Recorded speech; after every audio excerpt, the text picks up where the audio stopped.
Freddie Mercury's life was magic, but he also faced more than his share of tragedy. Years after his death, the public finds the Queen frontman as fascinating as ever. Here's a look at Freddie Mercury's tragic real-life story.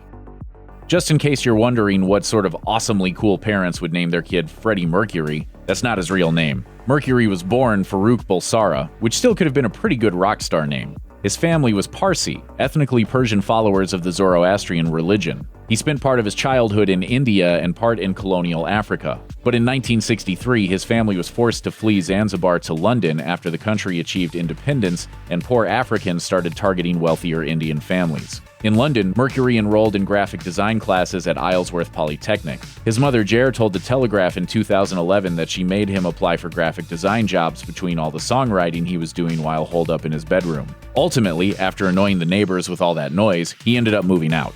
He's been popular all around the world, and I want to keep his memory alive as much as I can do. When Mercury enrolled in Peter's Church of England school in India, he was self-conscious about his prominent upper teeth. His classmates caught on to this particular insecurity and gave him the cruel nickname Bucky. Childhood trauma tends to haunt us for the rest of our lives, and that was indeed the case for Mercury. Even after he became a star, he would cover up his mouth with one hand whenever he smiled. But some people think his teeth might have actually contributed to his distinctive singing voice.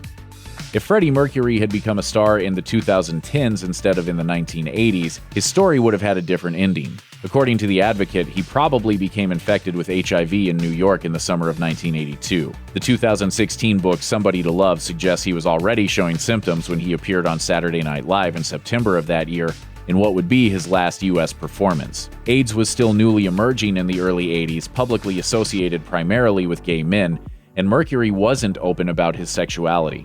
Homophobia in that decade was vicious, and the rise of the AIDS epidemic made some people feel justified in attacking gay men both verbally and physically. So Mercury kept quiet, and some of those fears affected the treatment he sought, the people he told, and his decision to stop appearing in public.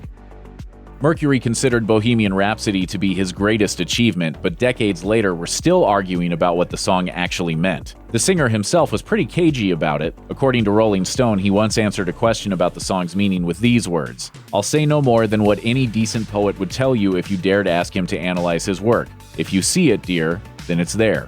A lot of people seem to think Bohemian Rhapsody is a coming-out song, though if that's the truth, it is so deeply disguised in metaphor that only a resurrected Mercury could say for sure. One person who knew him, manager John Reed, said he thought it might have been a coming-out song, though it bears mentioning that Mercury never actually publicly came out. If it was a comment on his sexuality, it doesn't seem to have been intended as a clear, direct message.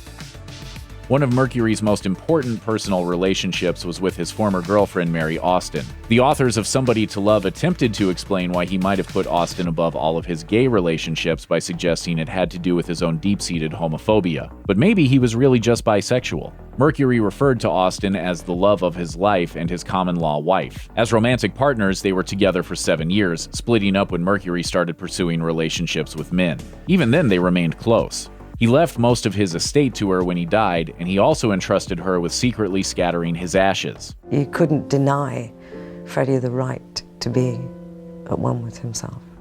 Like everyone else in Mercury's life, his Queen bandmates dismissed the gossip around him and remained largely ignorant when it came to their frontman's health problems. In 1989, Mercury decided he wasn't up to doing tours, so the band didn't schedule one following the release of their album The Miracle. By 1990, Mercury was gaunt, sickly, and clearly not himself. His final public appearance was at the Brit Awards when Queen accepted the award for Outstanding Contribution to British Music. The acceptance speech was given not by Mercury, as everyone expected, but by guitarist Brian May. But Mercury did say one quick thing just before the band left the stage.